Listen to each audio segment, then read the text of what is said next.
This is Optimal Finance Daily, episode 2501, 5 Tactics to Help Control Discretionary Spending by Lisa Whitley with WomenWhoMoney.com. And I'm your host and personal finance enthusiast, Diana Merriam.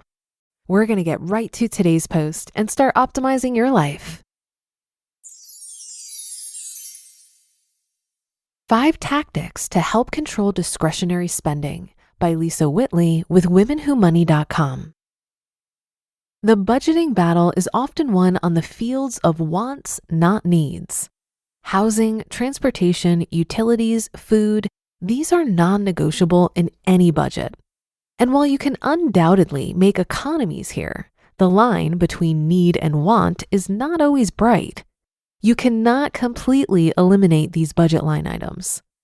On the other hand, as much as 50% of your spending is likely flexible if you subscribe to the popular 50-30-20 budget wisdom. 50% of your income goes to fixed expenses, with the remainder allocated to variable spending and savings. You could buy a new sofa, but unless you're truly without a place to sit, you're not required to do so. You would like a new coat, but if you're not in actual danger of hypothermia, this is an optional purchase. You certainly must eat, but you don't have to eat every meal in a white tablecloth restaurant. If we start with the assumption that as much as half of our spending is to some extent discretionary, how can we use this knowledge to rein in our spending? What is driving your desire to spend? For starters, know your why. If a purchase is not to meet a basic living need, what is it for? Is it tied to a core value? Does it align with your financial mission statement? Will it fulfill a goal? Are you hoping some retail therapy will distract you or make you feel better? The question to ask whenever you're facing an optional purchase decision is, what is the opportunity cost of this item? It'll be up to you to decide the dollar threshold that warrants this level of analysis. This level of thought is probably not applicable to a cup of coffee. Conversely, the sticker price of a typical smartphone is $1,000. What could you accomplish with that sum if you forego the purchase? Yes, we're talking about your goals. If your goal is to pay off your student loan, buy a house, or travel the world, how much will that $1,000 purchase delay achievement of that goal? Actually do the calculation. There are a number of good online tools and calculators that can help you make smarter financial decisions. If you judge that the delay is worth it, by all means, have at it. My suspicion, however, is that this slight pause in your thought pattern will often lead you to put the phone back on the shelf. How can you create the time and mental space for this pause to occur? The key is to add a bit of friction to a transaction or even a delay when you're presented with a spending opportunity. Then have at the ready a firm set of rules through which you filter every meaningful purchase decision. Not every rule works for every type of purchase. 5 guidelines to help control spending. Here are a few delaying tactics or spending rules that I like. Number 1, the in and out rule. No, not a hamburger. You can only buy X if it's a replacement for Y. Not only does this force you to examine what you really need, but it also cuts down on clutter. Marie Kondo would be proud. Number 2, the no credit rule. You cannot buy anything you cannot pay for immediately in cash or with a debit card.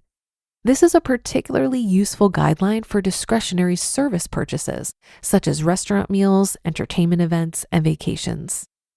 If for reasons of convenience or safety, you do use your credit card, you must be fully prepared to go online and pay off the new charge immediately. Don't even wait for the monthly statement to cycle. Number 3, the Amazon shopping list rule. This is a variation of the well-established 24-hour rule. If you identify something online that you want, put it on the internet shopping or favorites list, not in the shopping cart. If you're still thinking about it a day later, keep thinking about it for another day. In fact, I believe that the 24-hour rule should be the 1-week rule. Should you still be obsessed with the idea of having it a week later? Fine, go for it. But very often you won't. Believe it or not, window shopping even an online window, may have fulfilled some needs you had more than purchasing the actual item. Number 4, the save up rule. If you've done the mental homework of evaluating the opportunity cost of a significant purchase and decided to proceed, stop right there and ask this next question.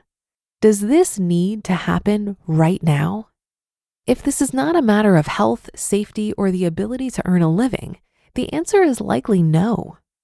Embrace the wait if you don't have the cash on hand. If your bank allows for it, set up a dedicated savings sub-account, such as Ally Bank's Buckets, just for this future purchase. This can be a terrific motivator that enables you to see progress to your goal and leaves your regular rainy day savings balance intact. But if you must borrow for an essential expense, you have nothing to apologize for. And for that reason, you shouldn't hide from the reality of the debt and pretend that it will go away quickly if realistically it won't. Use an online calculator to see exactly how long, with interest, you'll need to pay for this purchase. And number 5, the have your cake and eat it too rule. Can you borrow the item from a friend or family member? Is there a social media group that you belong to that routinely matches borrowers with lenders in your local community? This can be an excellent option for everyday items, such as tools, specialized cooking utensils or appliances, books, including the library, obviously, camping gear, or lawn maintenance equipment. Can you rent it? You can also extend this rule to big ticket items, such as cars. Do you need to own a car 365 days a year? Or can you use a vehicle share and/or conventional auto rental for your occasional needs? Formal wear, even homes. Do you need to buy a vacation home when Airbnb and similar is widely available? Final thoughts. The act of saving money does not make you morally superior. It is neither realistic nor necessary to live a life where none of your wants are met. When you use these rules and tactics, you gain an opportunity to practice mindfulness in your spending decisions. The only lousy purchase decision, one that does not align with your values and goals. You just listened to the post titled 5 Tactics to Help Control Discretionary Spending by Lisa Whitley with WomenWhoMoney.com. One of my favorite tactics for controlling spending is to put the item on a list. Not only does it create a moment of pause to ensure a purchase is not driven by impulse, but it also allows time and space to ensure we get the appropriate amount of value out of a purchase.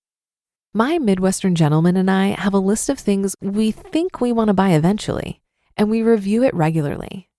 What's interesting to me is that many things we think of as needs are probably wants. So for example, our dishwasher has been broken for close to a year.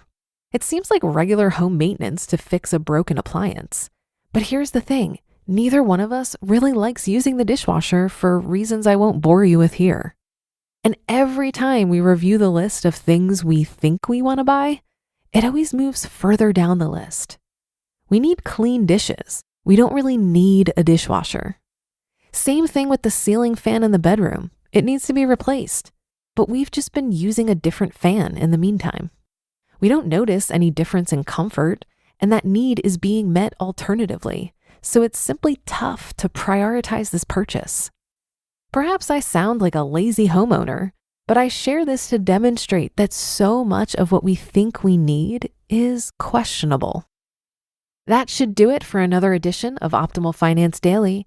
I'll be back tomorrow as usual, so I'll see you there on the Wednesday show, where your optimal life awaits.